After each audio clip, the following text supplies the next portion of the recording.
Minasan! Ohio, konnichiwa, oya. Sumi, I'm Iris, and today we are watching Candela Obscura. I think that's how you say it. I think this episode is called The Cold Embrace. Yeah, because it says Candela Obscura, Vassal and Veil, and then it says The Cold Embrace. So, I don't really know what this is about. Someone said it's kind of like a horror thriller type of thing. I'm pretty sure I'll be okay. I'm very scary, y'all. It's not like really, really bad, but it's like I feel like I can deal with like the violence and stuff like that, but when it's like I don't think it's gonna be nothing bad, so I'm gonna just let it go. I was thinking about actually doing some like Halloween stuff for next month, but I'm scared that y'all gonna choose like some scary stuff, like some scary stuff. And the thing is like I don't know how to word it because y'all gonna be like, well, you asking for Halloween stuff, but I could do like suspense thriller type things, but I can't do like horror where it's like crazy, like demon type stuff. And I feel like the slasher movies would probably still scare me. Like, even though it's not as bad, it's like, oh, everybody thought this person was dead, but they're not, and they came back. That one probably wouldn't be as bad, but like the stuff where they're like, oh, this is a true story, or that's what it is, where it feels like it can happen. That's the stuff I don't want to. Please don't. Oh my gosh. Anyway, if you guys know any suspense or thrillers, go ahead and like recommend them so I can do that for spooky season. But yeah, like I did 28 Days Later and it wasn't that bad. But that was more like a zombie type thing. Well, anyway, let me start rambling about stuff that's not even Critical Role. Let's get into the episode.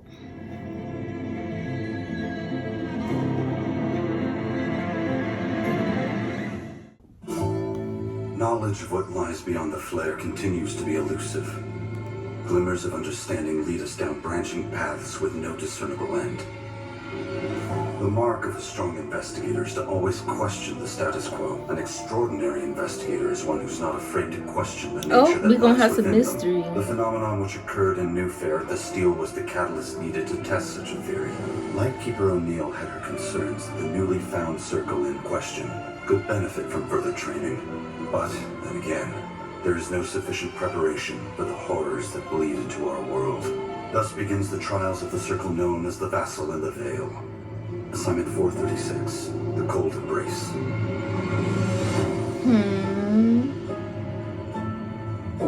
Okay, this actually seems kind of...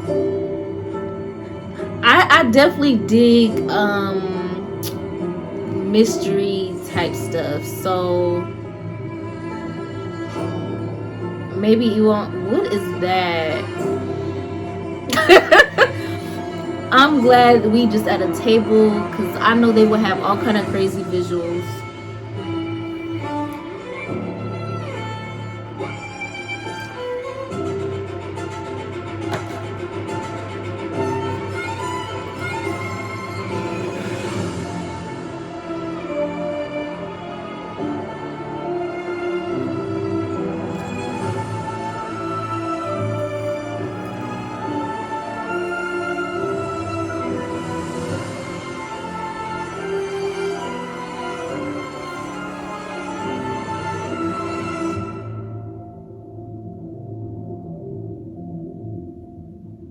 Let's get into it. Welcome to New Fair, a vibrant, expanding metropolis of industry and culture, nestled along the west coast of the verdant, fertile Fairlands Valley, within the northern country of Hale. The year is 1907 here in this world, not too unlike our own in a similar time. However, a decade-long cold snap known as the Shiver left many outsiders envious of the region's resources, leading to the last great war, where the foreign invading forces Halens refer to as Otherwhere. Otherwhere? It was with the invention of electrical technology and the armaments it inspired that the Fairlands were able to end the 6-year conflict in victory, though at a great cost. 3 years have now passed, and the city of New Fair is bustling with a booming economy, expanding industry, and a populace that is trying to distract themselves from the trauma of war. Whether it be through new spirituality, raucous debauchery, or a renewed focus on climbing this divided, often classist society, the citizens of New Fair straddle the line between the promises of innovation and the myths of superstition. Is reminding me of Arcane already. I don't know why. Old Fair beneath I don't know. The city. And I'm talking about the League of Legends on Netflix. Netflix. Long-buried civilization seep into this world in nightmarish ways. Oh yeah, we're gonna have some. Is where our story begins. Now, a storm has settled overhead this evening, leaving a dark gray sky to encompass the horizon, the rain falling in sheets across the smokestack-lined skyline of the Steel, the industrial district of New Fair. Factories Is it tower raining? over the waterlogged streets, billowing black columns of soot rising with the clouds above, while the dull glow of street lamps glitter across the puddles that splash as the numerous blue-collar workers finish their shifts and rapidly disperse toward their evening rest or revelry. As the factory lights dim and the chill of night settles in, we see a figure carrying a satchel, avoiding the rain, darting from overhang to overhang among the cluttered, impoverished homesteads that dot the outskirts of the Steel. Augie James, would you like to describe yourself? Hey, that's me. My name is August James, but call me Augie for short. I'm 19 years old. I was an orphan, dropped off at McManigan's, Saint Manigan's lodging house for children. Their outfits. And been there my whole life, working the streets. Yeah, you need something? You call me. Right. And what do you look like you're darting from the rain in the middle of the storm? Just a little scrappy, clothes that don't really fit. Messy hair, hat dirty, freckles. Great. As you trek through here, ending your day's bit of work, the odd jobs and tasks that you've been taking since you were a youth among these streets, you're finishing the last of your long-run paper route amongst your other jobs. Get your babe! Finishing up with your last often stop here on the outskirts of the Steel, the apartment of Donald Kinsell. It's an old retired foreman and an elderly gentleman who you've taken kinship to, as not many other people seem to be paying him much mind. As the years go on, you like to stop in and just see how he's doing, give him his paper, and spend a bit of time. Understanding he's probably not too long for the hailing the cityscape. But as you comb your way through the streets, eventually seeing the kind of ramshackle apartment complex where he resides, you climb up the side of the exterior stairs, trying to stay under the overhangs, letting the gathered droplets of rain kind of pass between the bars of the iron fire escape until eventually you get to the third floor where he sits, stepping into the hallway where you see the peeling wallpaper and the dark, somewhat moldy wood that lines the sides of the hall. You see the various doors to the right and left of you until you come to the third on the right. And there you see it partially ajar, the apartment of Donald. That's... Hey, Donald? I'm scared already. Yeah. Okay, he's... Come in. Okay. You enter the room, and inside you can see the very familiar, very modest apartment of Donald Kinsell. You see a small kitchenette on the side, mostly just a basin for washing his 10 I thought we were about to start off with a fight. I'm like, it's unlocked? dishes in total. He in there with the door unlocked? Few stools that are kind of set off to the side. Or of the open, I chamber. mean. Long hardwood floor that has mostly begun to curve and warp from just the moisture in the air through the rainy seasons of the city. Across the way, there's a couple of paintings that are affixed to the wall, and the low-slung lanterns, two of which that hang from different iron hooks in the walls that are just faintly giving some bit of light to the interior. And in the far corner, you see the iron furnace, the kind of centered bit of warmth that he keeps and kind of sets himself around. He's kind of over there with a big shawl over his shoulders and a blanket kind of over that. He's in his mid-70s, spent most of his life working in these factories, and you can see it's taking a toll on his health as he kind of coughs a bit, looks over towards you. Hey, it's nice for you to come by, Audie. Got a good thick one for you today. Thank you. Lots of stories, lots of good shit. I appreciate that. Want to sit down for a second? Yeah, would love to. Sets the paper down and puts it in the basket. You had a good route today? I had a pretty good route. Made a little bit extra. Oh, that's fantastic. He goes and grabs like a chunk of what looks like charcoal wood. He has like a bundle of kindling and other bits of fuel. He starts like shoveling into his little furnace. Let me get that. I'll help you out. Oh, thank you kindly.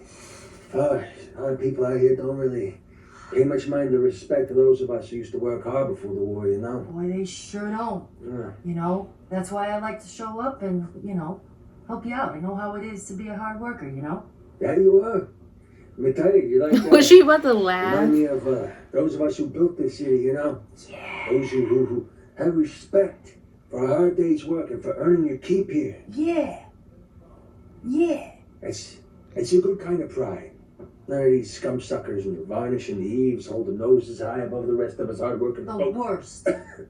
They don't know how hard Bro's it going is. through it. So grabs a chunk of like charcoal and kind of throws it into the furnace again, starts poking He around. needs to As it begins retire. light a little bit of warmth beginning to emerge as the firelight begins to crackle and kind of resting your arms against it. He sits there for a second and starts kind of taking a poker and poking at it.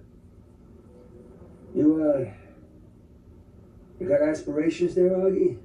You gonna be running the paper the rest of your life? Maybe running the paper, maybe be the mayor of the town. See there? I like that ambition. I think I'd be good at it. I bet you would too. You got a clever mind. You got bright eyes. You speak from the heart. These are things that, well, things that we need in the political circles of this city. Reaches over and grabs some more kindling and throws it in. How you been feeling? This recent rainy weather's starting to really cough it up a bit in the lungs, but I'll be all right. Got a sister of mine who's coming in town on the trains in the next month or so. She's gonna bring some teas from the northern sides of the Fairlands, and hopefully that'll help clear me out a little bit, Oh, that's gonna be fun. I didn't know you had a sister. Indeed. I haven't talked to her in a long time. She's younger. Oh, all right. And he grabs a big old chunk of like weird looking charcoal and throws it into the furnace. And that's what I've been wanting. Suddenly, there is a massive explosion in the chamber as the He switched it. Yeah, because he was saying wood charcoal, then he said weird charcoal. This blast of bright blue energy. Oh, as it explodes outward, you feel this impact, this force blast into your body and chest, and you feel yourself flying out of your body. You suddenly see the back of your head as some Doctor Strange stuff tumbling off, your eyes vacant, as you see your body somewhat translucent. Yes. Blue. And you begin to shrunk back into it. What was that? As you glance some kind of over magic where the stuff? detonation occurred, was it the stuff from the charcoal, or Augie has ceiling, freezing it power? Instantly, as well as Donald thrust backward as well. Donald. His weird, translucent, glowing echo. Is he gonna make it? From his form, as the dizziness begins to take you. So he can And see your consciousness begins to fade. Donald's shadow. body, or oh hell. Escape from the twisted remains of the furnace. Now,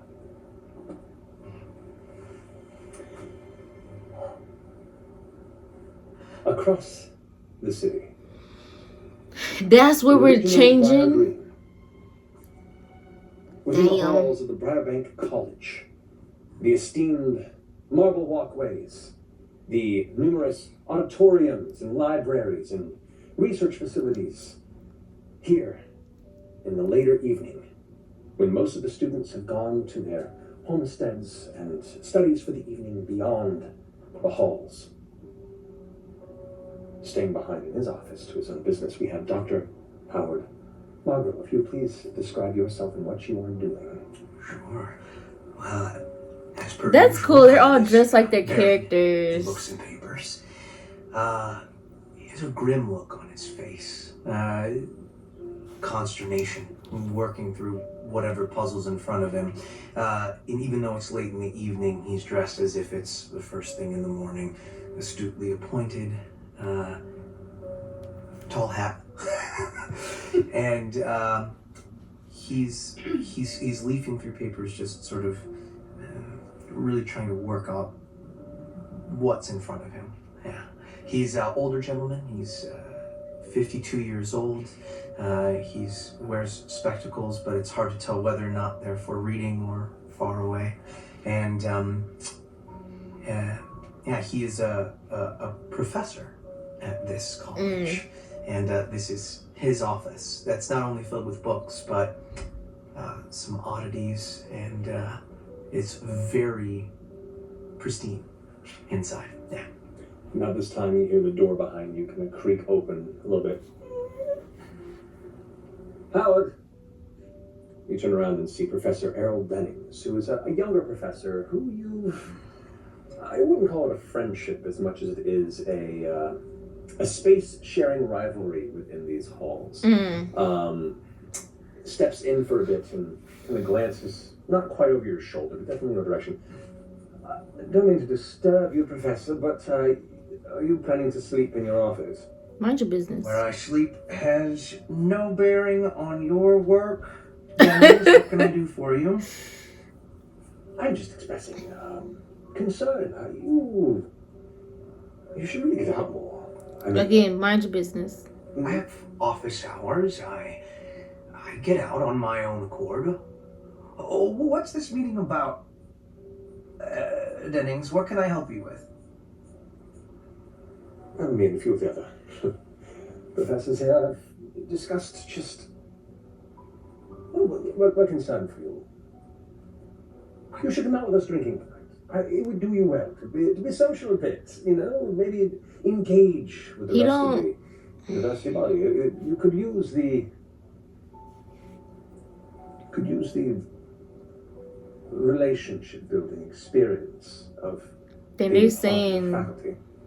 he has literally nobody in his life. He should practice with them. Relationships in my life, and if you would care for me to expand upon them into the professional circle, I would be delighted. Nah, Let's get out of my go office. have a brandy sometime, I suppose. I guess he can't be Invite me out too for a drink. crazy, because it's like he might need help from them, but it's still like That's not expected. Well, should you ever decide to take us up on such an offer, please do. All right. Thank you, I suppose. And turns to leave, at which point another figure is kind of in the door and goes, excuse me? No, sir, too late, Professor. And wanders off through the door. Behind them you see a squat gentleman, kind of rounded of shoulders in what looks to be a kind of navy thick jacket. Gloves on, looks like a fedora that they're wearing at the front that has a bit of a blue feather on the side. Kind of stepping in, takes the hat off a bit and kind of shakes the rain off at the step. As you kind of glance up at you, you see completely bald head, a pair of small round glasses that seem almost pushed into their eye sockets to the point their eyes are so sunken in. You don't recognize this figure, but the figure as they step forward goes, Dr. Margrove, my apologies for intruding this evening. Reaches over and hands you a small envelope. All right. Candela requests your assistance. There has been a phenomenon. Immediately, Howard snaps out of what he's doing, puts everything to the side. All right. Where are we meeting? I believe she wishes to meet at the diner. She. Your lightkeeper for the evening. Oh. And we pull away from that moment. Instead now,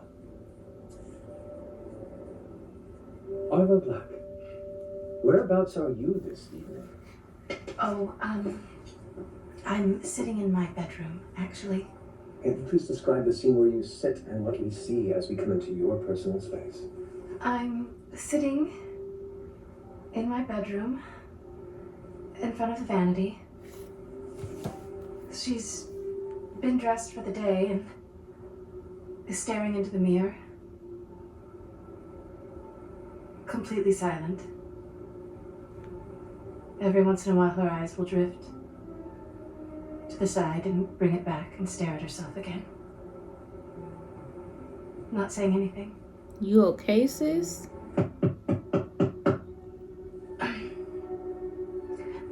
Come in. The door kind of lurches. Turns around. It's locked. Right. I get up and unlock the door. The door opens and immediately you see the pouring rain outside. You see a hunched figure, dark blue navy coat. The door pulls it off there. All bespectacled face looks up at you with a wide, pleasant, if slightly jarring grin. Miss Arlo Black, my apologies for disturbing you this evening. Candela requests your assistance. So it's the same There's been guy. a phenomenon. Wonderful. Is it what happened in the first Thank scene? you. We have to meet at the diner at your earliest convenience. The night is still young enough, and time is of the essence. Mr. Talbrook, tell Mother I'll be going out for the evening.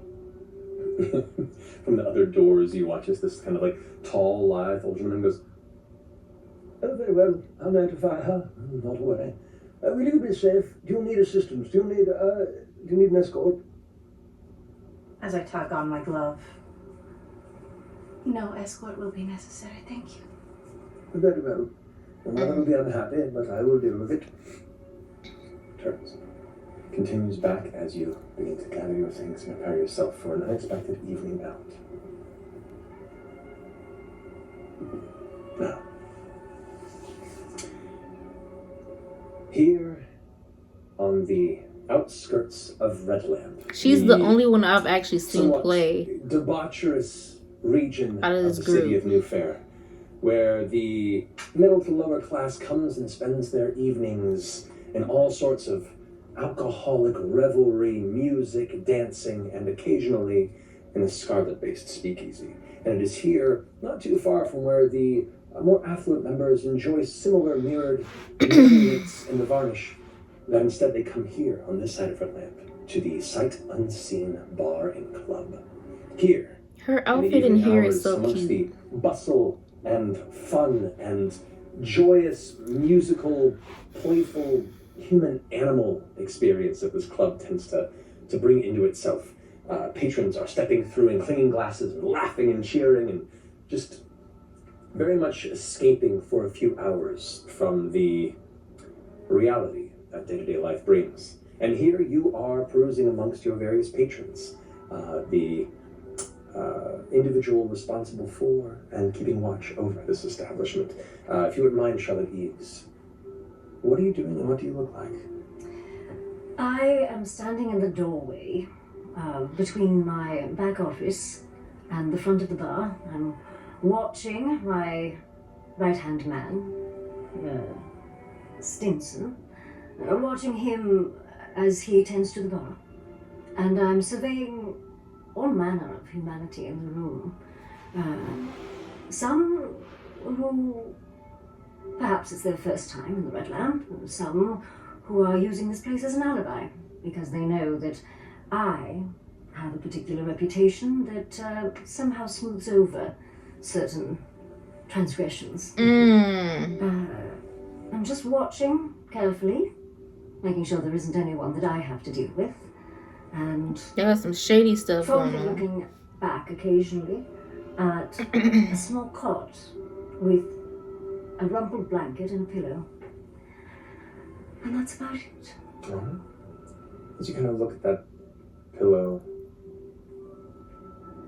time seems to almost slow.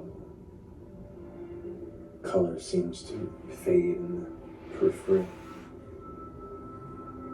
For a second, time seems to almost stretch or stop, lost in a memory, before you feel a hand touch your shoulder and kind of shake you out of your unconsciousness as you see Stinton kind of arm on your shoulder go, excuse me, miss.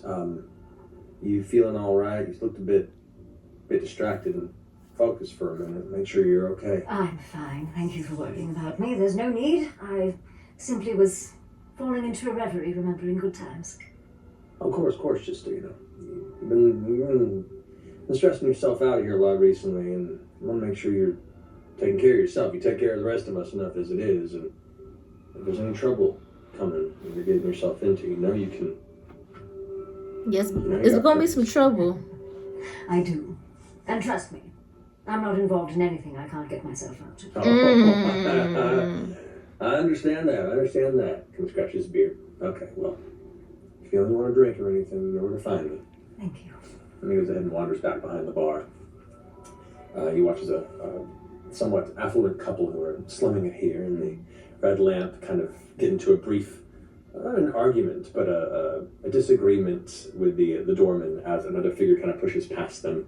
You can see a squat gentleman in a blue coat, fedora, kind of step in past. The doorman kind of turns to look towards him and sees your hand as he pulls the hat off, looks over towards you. Miss Charlotte Eves. My apologies for the intrusion. Candela, request your assistance there. Not It's yet. been a And phenomenon. I invite him into my back office. No need for formalities. Just read upon your lightkeeper will await you at the diner. Thank you. Puts the hat back on, darts back out into the cold, rainy night.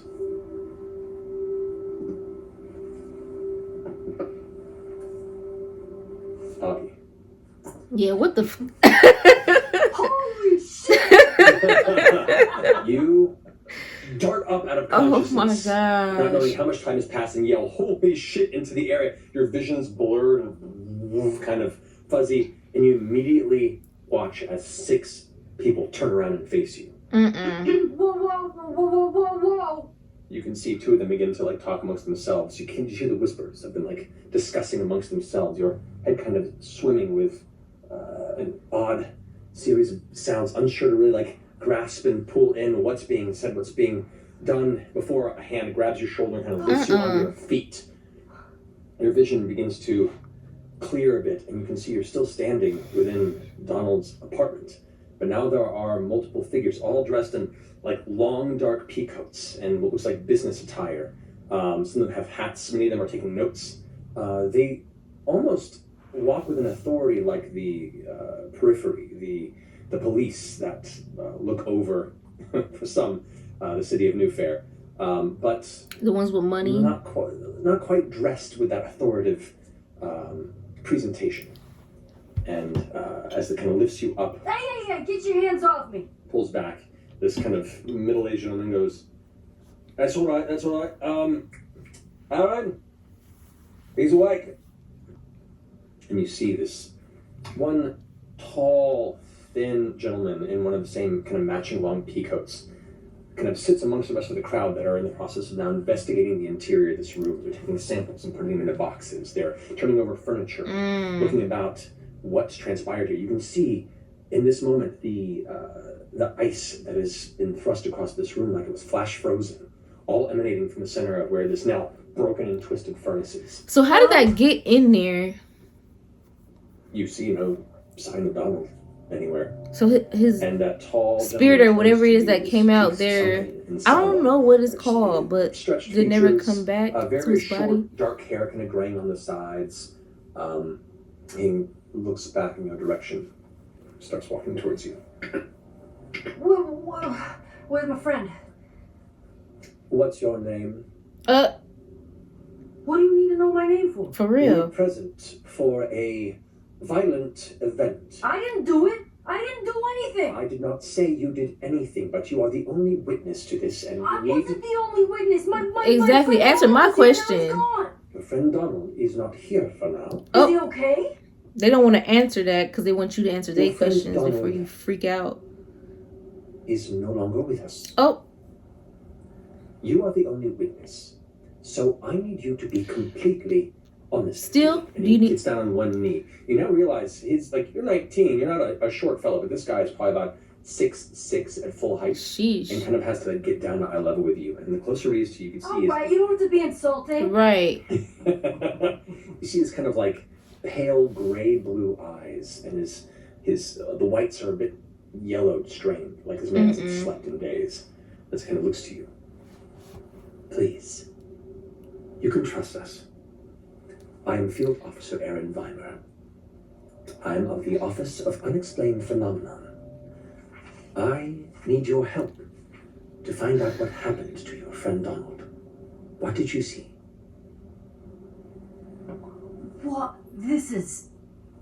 I don't even know what's going on right now. I came in here to give Donald his paper, and then we were sitting here at the furnace. He was loading it up. He was putting in the charcoals, and then he put one in, and there was a blue flash, and then I came out of my body. Oh, see, I wouldn't be saying And all I'm that. seeing my body from far away, right? And then I get it, go back in, and then things are like ice, and then I look over, I don't even know what the fuck. Hey. Understood. Kind of gives you a very long look into one eye and the other, kind of reading your facial micro expressions. Oh my before sitting back up. gosh. Wait, you said you're from the where? We are a subsect of the periphery, just ensuring that the peace is kept when strange events happen. They wasn't I'm blame sorry all this for on your me. friend, and we will see to it Or you ain't that gonna let me go. when Let's we see. discover the purpose of this tragedy has been brought to justice, any next of kin will be awarded in its stead. His sister's coming into town. Puts a hand on when somebody takes a note of it. Very well. Regardless, it appears here there was some sort of a fungal infection within the neighborhood that's been causing hallucinations. Ugh. So, I would give yourself some time to rest, perhaps flush it from your system. What you saw tonight was indeed unique. So I'm hallucinating. Like any minute? They're saying what? Just drink some water and rest for a few days. Augie thinking his body, he came out of his body is a Use hallucination. of fuel within his furnace, which caused his death. You are lucky to be alive, but it was just a mundane accident. So then why did you're a special subsect of whatever the heck talking about unexplained phenomenon, then why are you here? This is a just regular Where did you take him? thing. He's been taken to the morgue for processing. Bruh, don't tell me. Okay. I'm sorry. Kind of like looks over to somebody else and he grabs your shoulder and starts like pushing you out of the room. Take the furnace. Anything else of interest?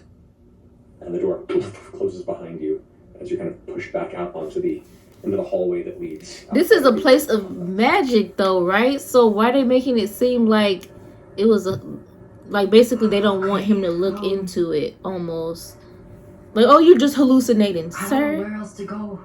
I was in here for 5 minutes. I go If see it's that Sheldon. bad, these people probably wouldn't be okay in this neighborhood. You step down the fire escape again, exiting the back side of the apartment complex into the alley, and no more than maybe 2 minutes into this walk, a familiar sense comes over you. You're being followed.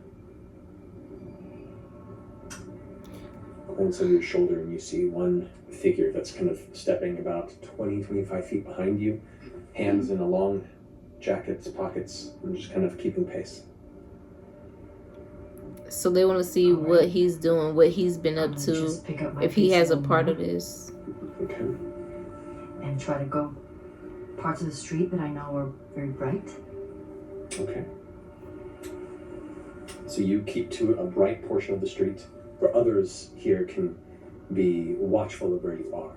As you kind of step out into the various, there are gas lamps and some electric lamps that have been brought in recent years as well that kind of give a unique scattering of color and glows to the streets here. You step into one of the nearby gas lamps to give a little bit of light, looking about, and at this point in the evening, there's really not a lot of people in the steel working.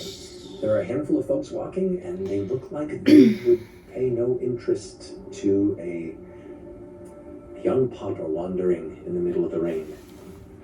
It's about this moment that the figure kind of steps out of the nearby alley here, and you see now it's a female figure who begins to step towards you. The voice that comes out from their shadow as the gas lamp begins to light their features. I saw you talking to them, and I think it's good if we have a conversation. Who the fuck are you? What? Who are you? She steps closer, and you... Thousands of people are coming at me right now that I don't even know, and you're all telling me who are you?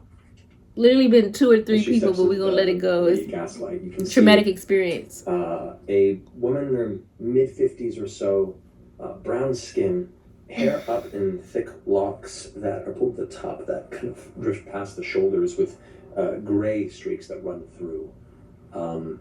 She looks intensely towards you. One of her eyes, her right eye, is clouded white. And what you can see is heavy scars that streak down the face and through the eye that look almost like lightning bolts that just kind of carve through past the cheek. That sounds like her character design is kind of cool. What's your name? Augie? Augie. Nice to meet you. She kind of sees your hand out there, shakes it. Don't trust the OUP. They're not looking out for you or your friend. Well, Augie up top trusts this woman more because they told her their name. I'm sorry for your friend you lost. And she knows what's going on. I have to ask you. Do you trust them? Don't trust nobody. I don't know who to trust right now. I don't even know who you are. Good. You're telling me not to trust them. How am I supposed to know I'm supposed to trust you? Good. That's what kept you alive this long. I'll learn that. Eventually I have to trust someone. But definitely be careful. And you see she turns, the light catches her eye, and for a second the pupil flashes gold in the reflection, like an animal through the middle of the woods. She kind of looks back over that space. Who was behind her? For a moment, just they don't see us talking. She kind of steps off in the nearby alley before turning once they're both kind of in sufficient shadow. Oh, so she's just paranoid. That's why she keeps looking back? I want to find out what happens up there. I want to find out what happened with your friend. Because unless I'm incorrect, it's not normal. No. I specialize in things that aren't normal. A number of my compatriots Candela. for a very long time. Is she a part of the group? Like stuff that happened up there? You've seen it? You deal with weird shit? Because what I saw was... I've never seen anything like that before. Well, now that you have, there's a good chance it won't be the last time you see some strange shit again. I want to offer you an opportunity to work with me, to figure out what happened to your friend. And if we can, stop it from happening to other people. What's in it for me? Well, Maybe a sense of being a good Samaritan. Maybe some answers. Maybe a bit of rest for your friend. Who knows? Maybe there's a bit of change in it for you too. Argue about that paper? I'll jog you in there. Oh, what? I thought you was trying to figure out what was going on. Yeah. Talking about what's in it for Good. me. That's actually funny. Tell you what, I want you to meet a few friends of mine. If you like the energy they bring, if you like what I'm talking about, and you feel we can work together, then we will. We'll get to the bottom of this. If you don't, leave immediately. Never see us again. Yeah, okay. Okay. Your experiences in this could be invaluable to our investigation, so I hope this can come through. Listen to the Blue Derby Diner in South Suffolk. Oh, that place is delicious. You go ahead and follow this, Alexandra. Passing through the bustling nightlife of the Red Lamp, and briefly hopping atop the screaming trolley car that streaks down the street, watching the sparks kind of shoot off as it scoots down the road. Off the way, the ding-ding bells it goes by. Stopping through the muddied streets and winding alleys that live in the shadow of the affluent topside district of the Eaves, you now enter South Soffit, or the Soffit, as it's referred to as the common denizens of the city of New Fair. The high-stacked buildings and apartments look almost top-heavy in places, built into the exposed ruins of Old Fair, the ancient city long buried below. Just barely rise from these forgotten catacombs of history, and their ancient steps climbing up towards the elite neighborhood above that block of a neighborhood above that prevents most of the daylight from reaching the soffit when the sun is in the sky. You pass more of the dimming gas lamps, the occasional ramshackle electric cable that's been run down from the above portions of the city, giving bits of odd glow. Electricity being a newer technology to these recent times has begun to spread like wildfire. And even finding its way down here to South Soffit is a unique change, though it does make for rising living prices for those who already had a hard time affording a place within the city. Following Alexandra's step, you head towards the exterior of the rundown diner of weathered blue paint and slightly yellowed, dingy windows. Once you are inside, you're hit with the familiar smell of cooking grease and mildewed towels that greet you as you walk past the booths and tables, past the kitchen, and into the hallway in the back. Turning left, following Alexandra, a single door lies somewhat open within a darkened interior chamber. A single hanging electric bulb gently swinging to a light interior where you see a round table beneath it and 3 other figures that sit in a semicircle booth around it. Everybody's here. The rest of you, who have been waiting patiently within the interior of this chamber, watch as Alexandra steps within, kicking some of the mud off her boots. Hello, good evening. Thank you all for coming. I'm glad you all have some sense and not too busy. Never. And it's been a bit of time for some of you. Well, thank you for joining. Oggy here was present during this evening's phenomenon. And from a bit of... Oh my gosh. Why is she looking at her like that? About a clever one. Maybe very, very useful. Does she know her? Pleased to make your acquaintance, Oggy. My name is Charlotte. Oh, ma'am, pleased to meet your acquaintance as well. I am Augie. Or maybe just because she's cute, huh? Who are you? So, Candela's recruiting fetuses now, are we? Wow. Chill. Arlo Black. Romance. Oh, nice to meet you. Dr. Margrove. Howard Margrove. All right. Okay. He's a And little. I am Lightkeeper Alexandra Elise O'Neill. Yeah, what is Lightkeeper?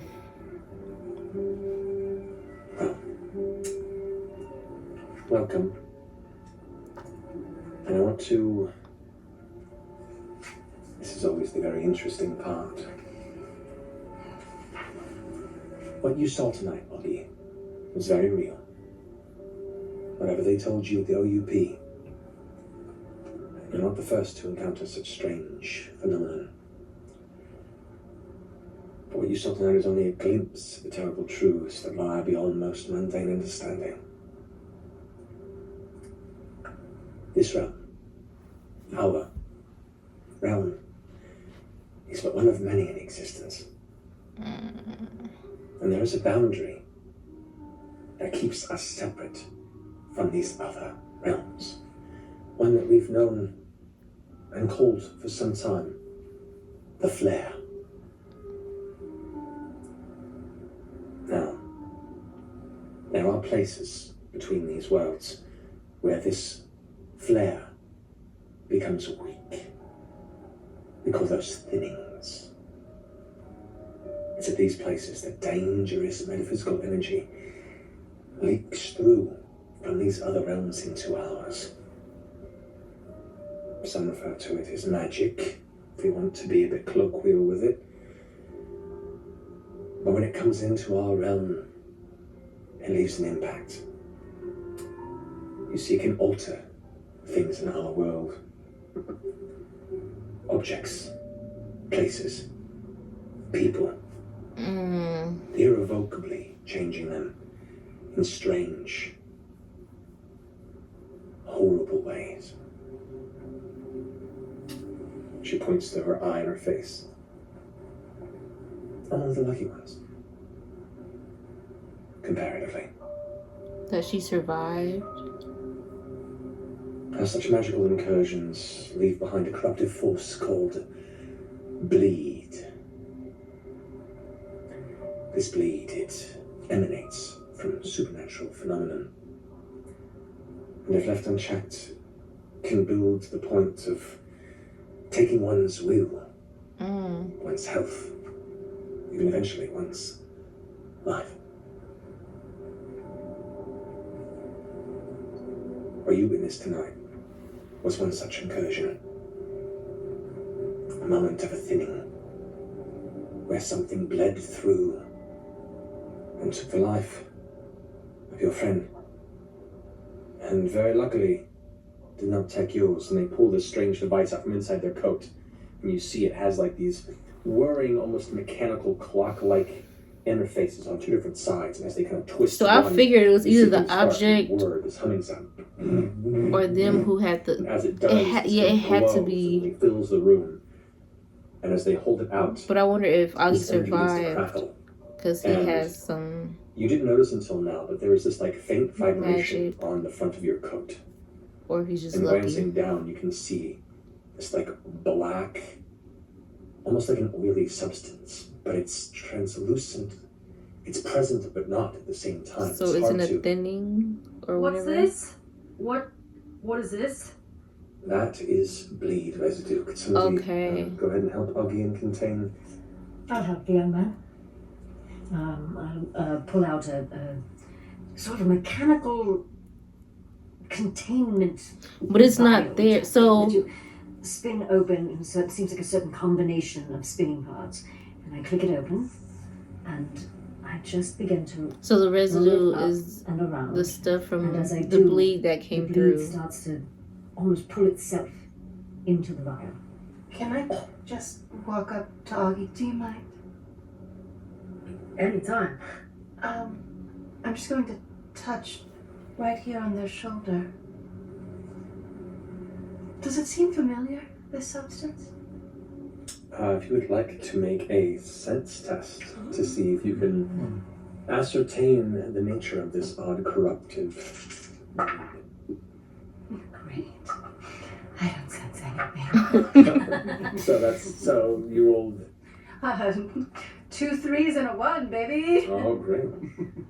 So you reach out and go to sense it, and as you come in contact with the echo of this bleed signature, the residue of some sort of catastrophic flare crossing event, you feel it just like it would collect itself into Charlotte's jar. This almost jumps to your hand, and that cold sensation hits you, and the corruption briefly touches your very essence. I need you to go ahead and mark one bleed on your character sheet. Ready. How does this bleed affect you? Fucking How does it cross into But it didn't your do anything to conscience? Ozzy though. I touched it with my gloved hand, but it wasn't enough, and I feel it almost in the hand that had already felt cold, and it travels up my arm and hits my chest for a moment. And I look up, and all of the things that have been on the periphery. So he has some kind of sort resistance. drift into focus really fast. And I'll close my eyes and see if I can push it back. Yeah, because Charlotte didn't It touch takes it, a moment, so and you feel your hand shaking with the cold. The rest of you, the room is tempered, but yet you watch as Arlo exhales with a shivering kind of quiver to the voice, and the breath itself is visible, like they're in the middle of a frozen cold snap, though a temperature none of you experience. At which point, Alexandra reaches out and grabs your jar and quickly collects the rest of the bleed from the front of your coat before latching it and putting it in their pocket, handing you a new, unutilized container. Little slow, Charlotte. I didn't see you jumping to help her. right, like what? Fair point. She was doing it, and then Arlo stopped her and said, "Oh, I want to Shuts down touch." As the lightkeeper Alexandra puts it inside another unforeseen pocket, a number of pockets within her long coat, and she looks back to you. You've had a wild night, and I know it's a lot. I think it's best that now we tell you why we're here. We are part of an organization called Candela Obscura. This organization is older than the city we stand in, possibly older than the city below as well. We are sworn protectors of the people, seekers of truth, and vanguards against these terrifying powers that threaten to corrupt and destroy all we hold dear. The same powers that long ago ruined all the fair itself. We are investigators who wish to prevent history from repeating itself by securing and studying these incursions. These three have worked with me and other light keepers for some time. And given your experience tonight, you are free to answer how you wish. Will you join us?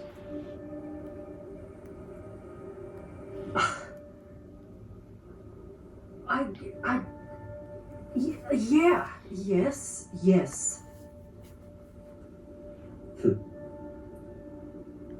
Very well. I thought I saw curiosity brimming in there. I think tonight will show how much of a bright future you have. Tosses you a small pin emblem. Now, the full review will become a circle of Candela Obscura, and this will be your first investigation as the circle. Lest anyone else wish to exit before we complete the pact. Pat. Very well. At which point you see now she takes her coat off and sets it down, and she has this thick vest, white kind of billowing blouse sleeves that are rolled up to the elbows.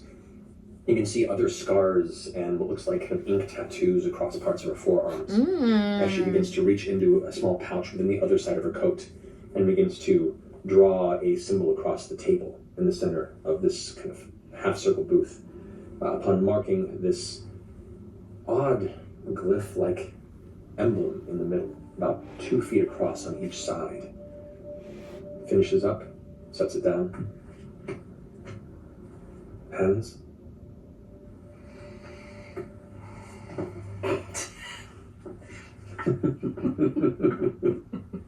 Imagination.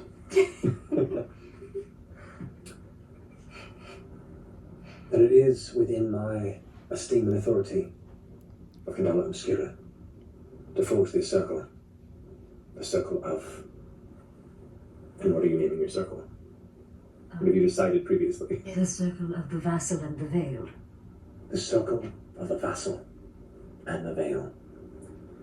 At this point, you watch as she reaches into a small, like a metallic compact almost. Okay, so that makes sense that it was almost like iron filing the material. title of Tosses it on Candela the Obscura, and then it ignites in a blue flame. this specific and the symbol on the group. center of the table Okay. glows for a moment. And for a brief instant, not an unfamiliar experience for the three of you, but for you, Augie, there's almost like a shared lasso of warmth that goes through the arms. You feel almost like you're holding every hand in this circle. For but a moment, it tingles. You feel the hair on the back of your neck stand up, and then it's gone. Well, Get used to it.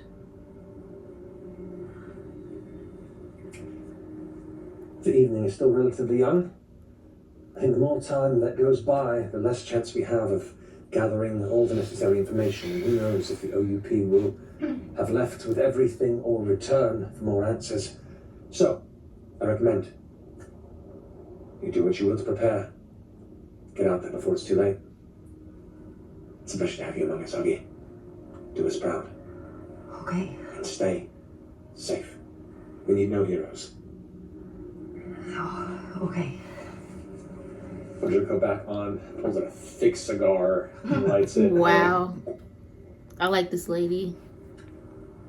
Let me know what you find when you're done. Gives you a nod, and she leaves out of the chamber, leaving the four of you to catch up a bit, if you like.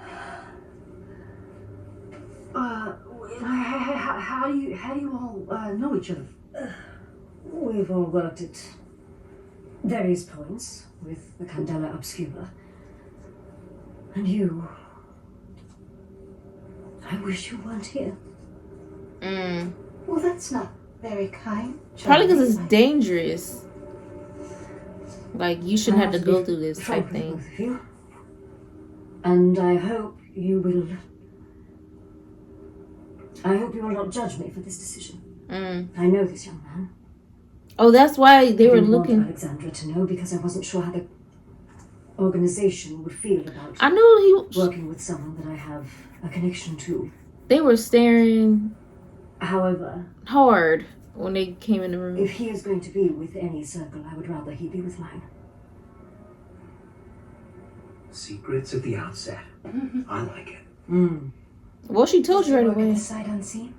She just didn't want the light keeper to know. Yeah, I've been. We met. In a manner of speaking. Yeah. I've known Charlie since I was Charlie. about 10. And they said he's 19. So,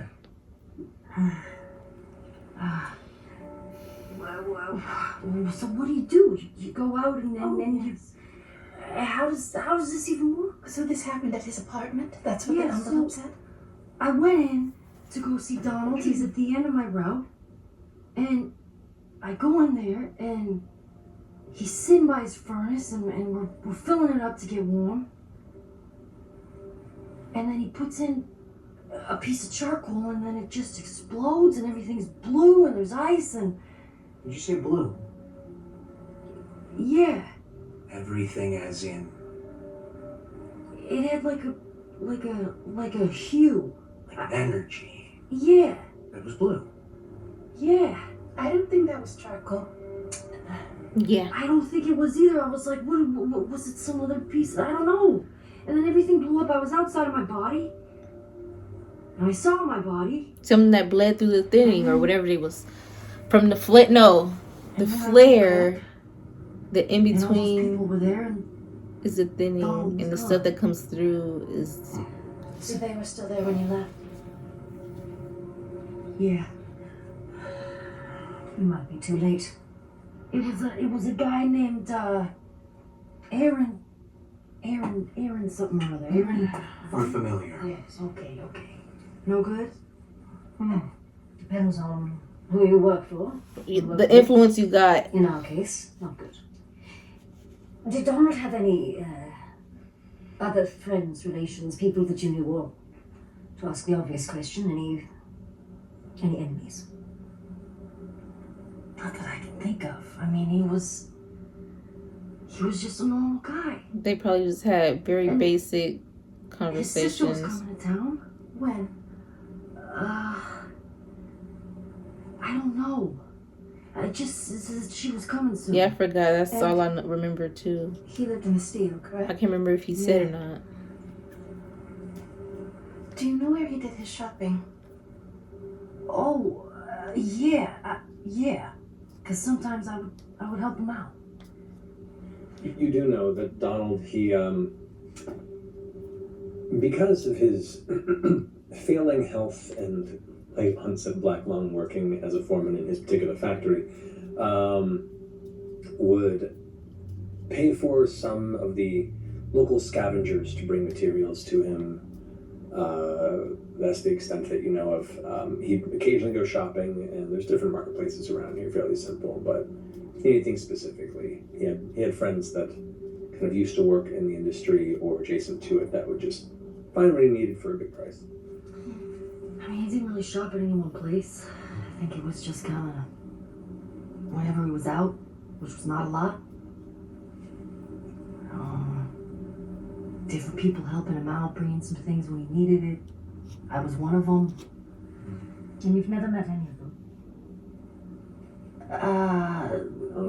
Not well enough.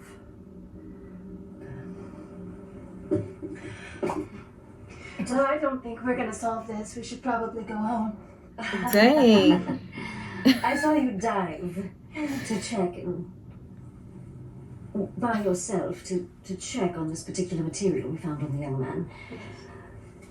I suspect this is not your first circle working with, right? Oh, no. Actually, Professor and I have worked together before. Oh, wonderful. Yes. Former student, diligent studier. True, you So are kind. astute and keen to parse out the details of a person. Something that I'm not quite so good at myself. But yes, we've had some experience in this department. In that case, I don't need to warn you not to do that again, do I? Thank you, Charlie. Yes, we all care for each other very deeply. Young man, do you have any They all. education by any chance? Sir. Did you go to school? I mean, yeah, I had education on the street. Obviously, education goes far beyond book smarts. Yeah, that's true. Are you familiar with the term hypothesis? Do you know it? Yeah. Great. It's like I'll help you, but obviously you know it. It's like an educated guess before you have all the information. Did you need some help pulling that stick out of your ass? Oh, Bro. That's why I'm like, why are you being so. Because I actually Condescending. I know what a hypothesis is. oh, I'm sorry. I didn't mean to insult your intelligence. You No. asked him a question. He Apologies. said yes, and then you still was like, So "Oh, if you yeah, had I'm one sure you know, this but in case you particular don't, you scenario know." you experienced tonight, what do you think happened? Was it the charcoal?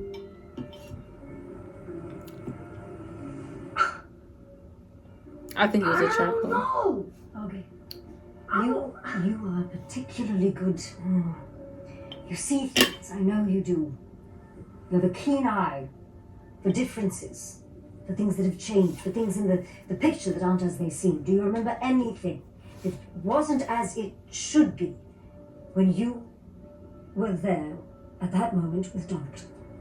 If you would like to make a survey roll to either immediately Actually, no. This would be focus, because this would be recalling things in the past. So go ahead and make a focus test for me. How's your focus? How's your focus? I got 1.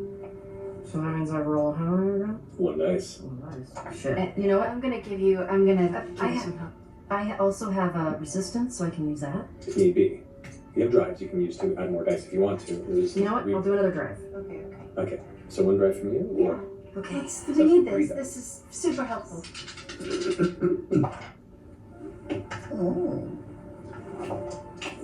3, 1, 3. Yeah. Oh, man. It was so I get back. It was. That's true. You did choose a circle ability.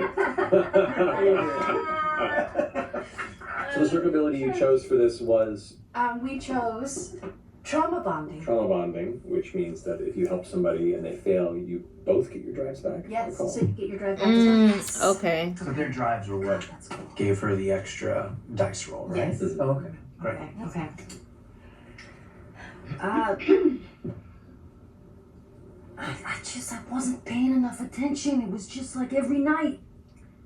You know, I was just sitting there and then.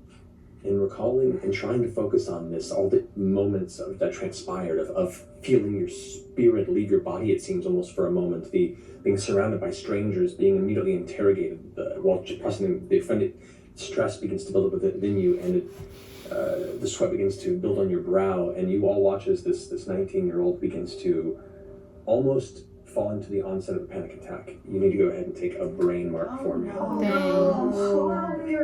just trying to get you to use your... But I will say, as you do know, as investigators, that often That's stressful. Yeah, he's desperately trying to remember. is the scene. Yes, so we should try it out anyway. I'll See if see the you breathe. Breathe. I'm sorry, Augie.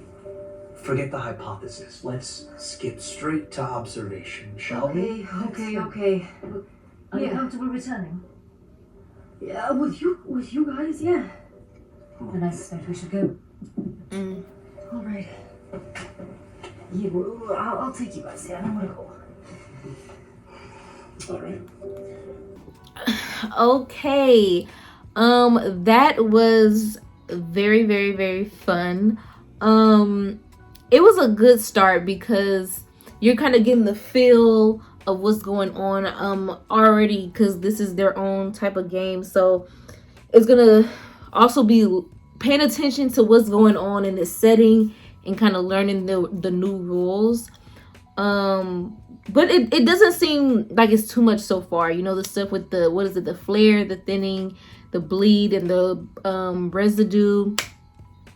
It seems like the cold or whatever it actually is was the bleed that came through the thinning, and that's what blew up. But it's like, how did it get there though? Like, did it just, because then I'm trying to understand how this works with the thinning. Like, if it came through somewhere, does someone, like,